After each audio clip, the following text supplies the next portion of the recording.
अच्छा जी, अगला जो है वो है बेटा जी features of the parliamentary system. सबसे पहले role of the head of the state, simple titular role होता है उसका, सिर्फ सेरिमोनियल रोल होता है। असल पावर जो होती है वो लेजिस्लेचर और एग्जीक्यूटिव के पास होती है, बल्कि प्राइमरीली लेजिस्लेचर के पास होती है।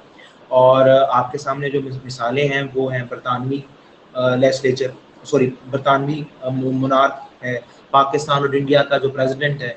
ये तमाम जो है, क्योंकि वो एक आपको to run the affairs of the government आपको एक हेड ऑफ द स्टेट चाहिए होता है, तो नेचुरली उसके लिए इनको रखा गया होता है। लेकिन ये टाइटुलर और सेरिमोनियल रोल है, तो हेड ऑफ द जो स्टेट है उसका किरदार जो है वो बहुत ही महदूद होता है पार्लियामेंट्री सिस्टम में। फिर उसके बाद रिलेशन विद द लेजिस्लेचर, बहुत ही क्लोज रिलेशनशिप होता है with the legislature. Cabinet is the part of the legislature in a parliamentary system and all the ministers are member of the parliament. हाँ, जो है इसके अंदर जो ये ज़रूरी नहीं है कि प्राइमरीली सारे के सारे जो कैबिनेट हो वो लेजिस्लेचर से ली गई हो। उसके अंदर आपने एडवाइज़र की आप सबने मिसाल सुन रखी है कि जो हमारे अभी करंट रिजीम के अंदर भी आप देखते हैं कि आपको बहुत से एडवाइज़र्स मिलते हैं। तो वो ये है कि उनको, क्योंकि वो मेंबर ऑफ द पार्लियामेंट नहीं होते, तो इसलिए उनको फिर उनका जो रोल है वो, या उनका जो स्टेटस है वो इक्वल टू अ मिनिस्टर है, फेडरल मिनिस्टर या स्टेट मिनिस्टर। उनमें वो जो भी उनके जो भी वो डिवीजन ऑफ या जो मिनिस्ट्री है उसका डिवीजन जो भी वो होल्ड कर रहे हैं या मिनिस्टर कर रहे हैं, वो उसके ऊपर डिपेंड करते हैं। तो ये एक है। अदरवाइज जो है प्राइमरीली जो कैबिनेट है, majority of the cabinet comes from the parliament. फिर आगे formation of the cabinet. Cabinet जो है वो प्राइम मिनिस्टर बनाता है। नेचुरली जो ट्रेजरी बेंचेस होते हैं, ट्रेजरी बेंचेस दो बेंचेस होते हैं ना पार्लियामेंट्री सिस्टम के अंदर, लेजिस्लेचर के अंदर। एक होता है ट्रेजरी बेंचेस, वो ट्रेजरी बेंचेस से मुराद है हुकूमत। इसको ट्रेजरी बेंचेस इस वजह से कहते हैं क्योंकि इनके पास राइट होता है या पावर होती है बजट और वो सब चीज़ें। ट्रेजरी है ना, खजाना इनके पास होता है, उसको खर्च करने का जो है राइट इनके पास होता है। दूसरी होती है ऑपोजिशन, वो आपको पता ही है कि जो ऑपोजिशन होती है वो इसके खिलाफ होती है, वो हुकूमत के जो इकदाम हैं उसको क्रिटिसाइज करती है और सारा कुछ। ठीक है जी। तो जो कैबिनेट है वो प्राइम मिनिस्टर बनाता है, वो उसका कैप्टन होता है। और अगर अमूमन प्राइम मिनिस्टर ये कोशिश करता है कि उन लोगों के ऊपर मबनी कैबिनेट बनाए जो कि लाइक माइंडेड है। जो लोग लाइक माइंडेड नहीं होते, फिर वो इवेंचुअली अगर कोई इख्तलाफ होता भी इंटरनली तो फिर उनको कहा जाता है भाई आप इस्तीफा दे दें, और कोशिश ये की जाती है कि लाइक माइंडेड लोग जो हैं उनकी उनकी उनको कैबिनेट में शामिल हो, ताकि एक तरह की कंफ्यूजन कह लीजिए या कॉन्फ्लिक्ट जो है वो क्रिएट ना हो। पॉलिटिकल होमोजेनिटी, होमोजेनिटी से मुराद होती है यकसानियत, होमोजीनस। आप सबने अगर साइंस का तो कोई नहीं आपने से, लेकिन होमोजेनिटी से मुराद ये है कि यकसानियत। Cabinet works as a team. All the differences of the opinion are dissolved within the cabinet meetings and not let known outside. If any minister continues to disagree with any policy decision, he is expected to resign from the office. ये ऊपर बात हो चुकी। ऐसे एक्सीडेंसी of prime minister, domination से मुराद है यहाँ पे। एसिडेंसी असेंड करने से जो होता है ना, ये उससे वर्ड निकला है, इससे मुराद है डोमिनेट करना।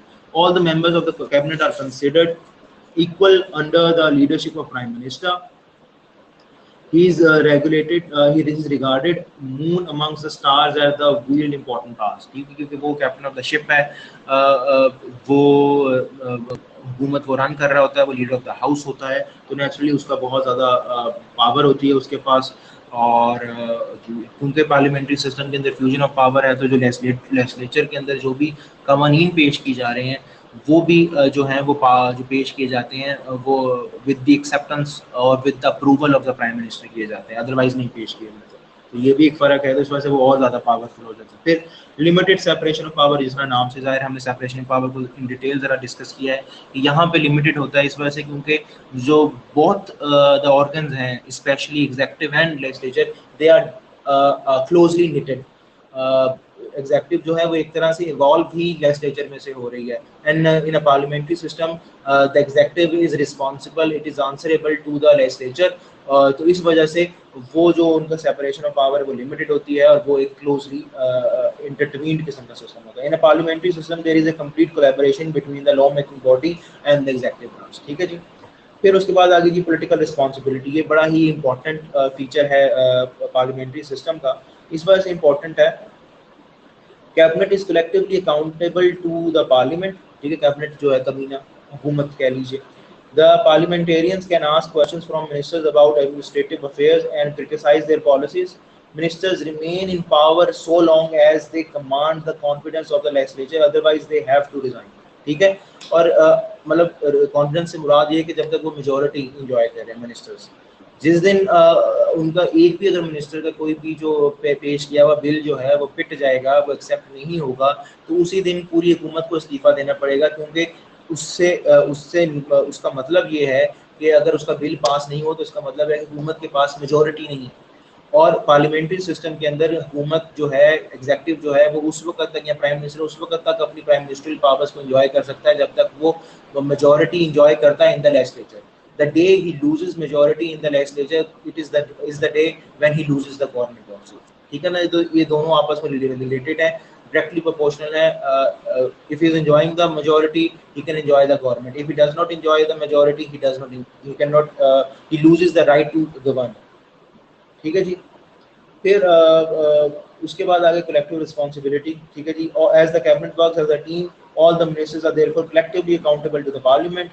It implies that every minister is equally responsible for all the policies of the cabinet, irrespective whether a matter belongs to his portfolio or it is the concern of some other ministry। ठीक है जी, हुकूमत की या जो भी ministers हैं वो एक दूसरे को डिफेंड करते हैं, because they are team, they it is a responsibility, वो कलेक्टिवली जो भी उस पर आता है वो क्योंकि उन्होंने वहाँ पे कैबिनेट के अंदर कलेक्टिव डिसीजंस किए जाते हैं। वो जो भी डिसीजन अगर बेशक कोई यूनिलैटरली डिसीजन डिसाइड किया, अगर उसको कैबिनेट ने अप्रूव कर दिया है तो इसका मतलब ये है कि वो जो पूरी कैबिनेट है वो उस डिसीजन या उस बिल के पीछे खड़ी है, और वो फिर सब उसको डिफेंड करते हैं। और अगर वो बिल जो है, एक मिनिस्टर का बिल जो है वो डिक्लाइन हो जाता है या वो अपना एक्सेप्ट नहीं हो पाता या पास नहीं हो पाता, तो पूरी कैबिनेट को इस्तीफा देना पड़ता है। When any one minister is under fire from the opposition benches, all cabinet colleagues come to his rescue. A vote of no confidence against one minister is deemed to be against the whole cabinet, क्योंकि naturally अगर majority होगी तो vote of no confidence accept नहीं होगा। अगर majority जो होगी तो वो नहीं होगा, अगर नहीं होगी तो नेचुरली वो बिल उसके अगेंस्ट पास हो जाएगा। तो ये हो गया जी characteristics and feature of parliamentary system.